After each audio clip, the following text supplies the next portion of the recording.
Welcome back to ILTV on the Hour. We're bringing you the biggest headlines from Israel and the Middle East in just 5 minutes.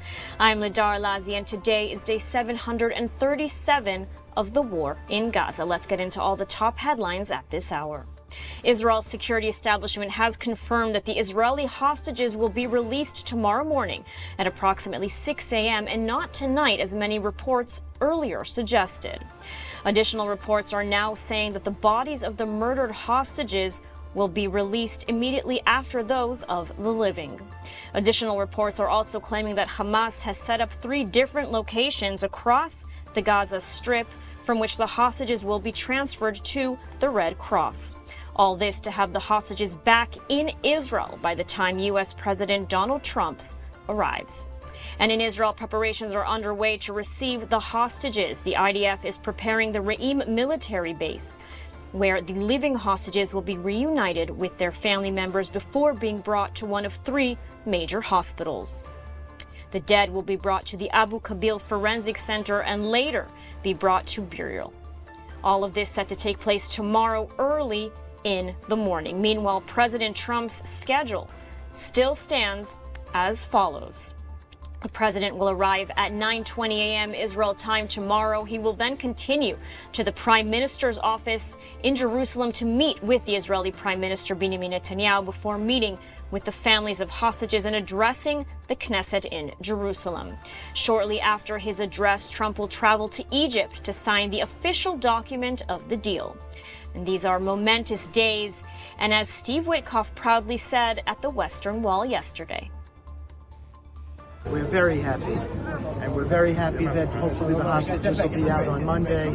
The president is coming, and there'll be peace and lots of lives saved. And we couldn't be more, we feel blessed, Jared and I, at this point. And the list of Palestinian security prisoners is still being discussed in Egypt. This, according to Arab media reports. Israel has already published a list of 250 Palestinian security prisoners set to be exchanged under the hostage ceasefire deal, including members of Hamas, Islamic Jihad, Fatah, and PFLP, some convicted of murder and weapons offenses.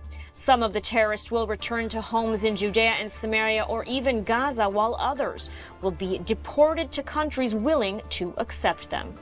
Hamas flags were raised in Judea and Samaria overnight, and they were later taken down by Israeli troops.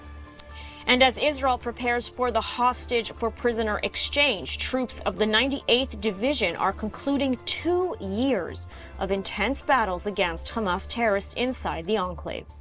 Speaking to his troops, a commander of the division said they will remain present and ready for action until every hostage is returned.